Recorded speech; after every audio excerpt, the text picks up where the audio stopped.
Hey guys, Jim Tracker here, welcome to a new video on Star Trek Bridge Command. Today we are doing just one request, since I don't have much time again, and it is the one from Star Trek Armada 3, and he wanted me to do 2 Nebulas versus 1 Prometheus. We're gonna do it like 2 times, with one me being one of the Nebulas, and we're gonna start by this one, and the other one me being the Prometheus.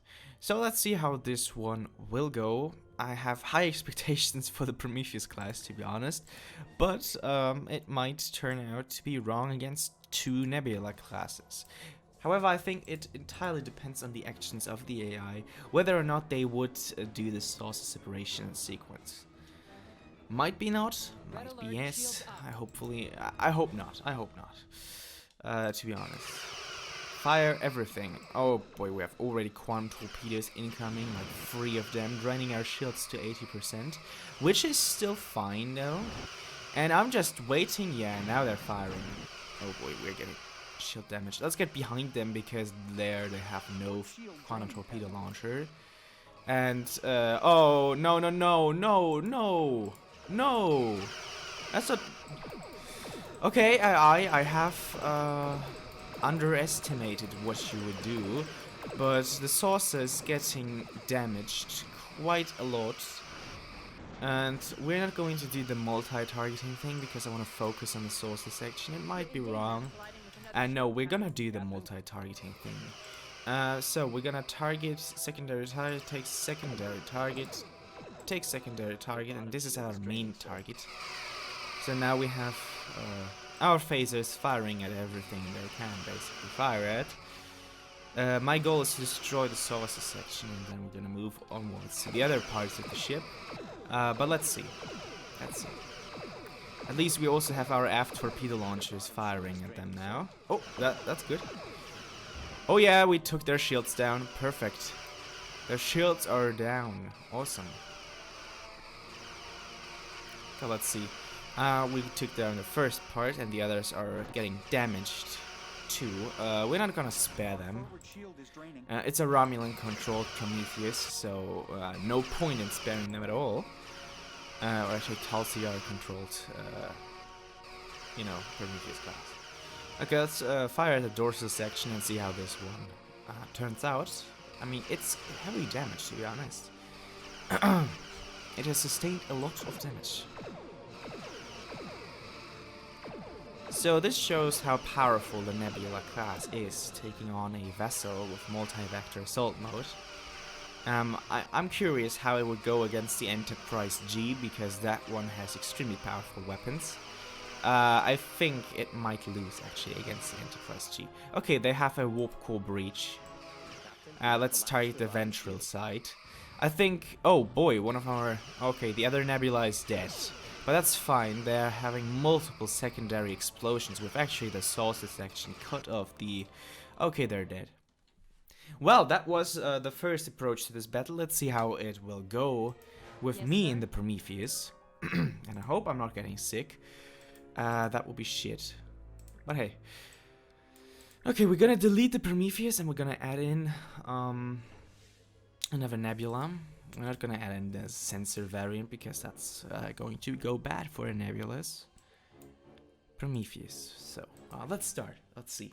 I am actually very curious on how this battle will go. Red alert. No, actually, just red alert. Shields up. Do the saucer separation with us taking the dorsal side, because the saucer, as far as I remember, doesn't have any quantum torpedo launchers installed, which we need to take them down, you know? They're powerful, extremely powerful. Secondary targeting, we're gonna target this Nebula as our secondary target, obviously, and we're gonna attack. And they're ramming into each other, that's cool. Oh, it doesn't have, oh, it has photon torpedoes, which is fine. At least it has photon torpedoes.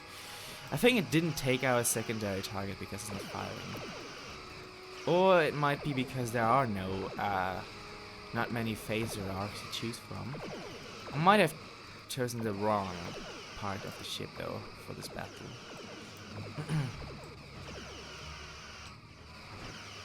Okay, let's try everything we can do. And I'm gonna aim at their nacelles to see how this one will go.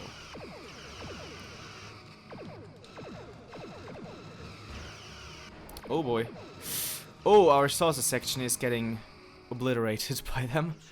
But I think some good hits at their nacelles and they're dead. Yeah. The other Nebula has not sustained any kind of damage, which is a little bit disappointing considering that this thing has quite a torpedoes. But no, they seem to not fire. Oh shit. Oh boy. Yeah, we are screwed. We are totally screwed. We're the only part of the ship left, with this ship being like the only Nebula somehow damaged. Right now we obviously have the secondary targeting option, but our top shields are down to 78%. I'm correcting myself, to 22%. They're just going down like very rapidly. I don't think we can actually win this with this ship. Trying to somehow outmaneuver them, but that's not going to work. With two Nebulas, I mean they're clunky and they're pretty bad at maneuvering, but I do not think that this really matters at this battle, in this scenario, because there are two of them, which is, oh fuck. We lost our sensor array, this is terrible. We can't do anything. I could warp out, but that would be cowardly. I'm not a coward at this point. Let's just ram. Okay. Let's just ram them. No, it doesn't work. You know what? Let's add in a bonus battle, and that will be the Enterprise G taking on the two Nebulas. I'll see. I'll just play as the Enterprise G, and we're gonna see how this one will go, because I certainly think that the Nebula will not stand a chance against the Enterprise G. I mean, the Enterprise G is like the first ship I managed to kill a species 8472 by a ship with, and it's actually the most viewed video on the channel, so if you haven't seen it yet, I would recommend to go back to it. It might be under popular videos, so you'll see it very easily. Source of separation, we're gonna take the star drive section, obviously. Yeah, here it is, the drive section. We're not gonna take the Thunderbird. However, the Thunderbird isn't to underestimate. It is really powerful. And obviously it has the Mark II. I don't know what mark or what tier those torpedoes are, but that's the Sovereign class kind of torpedoes, which are obviously extremely powerful and just now obliterate the forward shields without big problems. They just bypass it. And as far as I know, it actually houses transphasic phasers, or some kind of modulated phaser that is extremely powerful and sorted out of the transphaser technology. So you got to see how powerful the ship is. We haven't sustained much damage to our shields yet, and they have several hull breaches, which is totally understandable considering that they've been pounded by photon torpedoes. Yeah, that's like the end of this one. Yeah, they're dead. Let's take on the last one. We didn't have to actually do secondary targeting at this point. I was like completely obsolete, and they have secondary explosions everywhere. I think we managed to breach their core, but they're dead.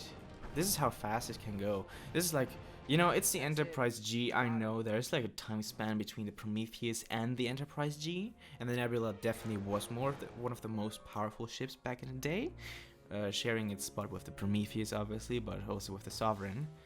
However, this ship is extremely powerful, and I mean, as far as I remember, I managed to kill the Enterprise J with it. Anyways, that's it for today's video. I hope you guys liked it. It's a little bit longer than I expected actually, but that's fine. If you guys want to support this channel, consider becoming a patron. There's a link in the description below. And if you guys are new to the channel, it would be cool if you could subscribe. And we're gonna see each other in the next one. With all that said, stay healthy and safe. German Trekkie out.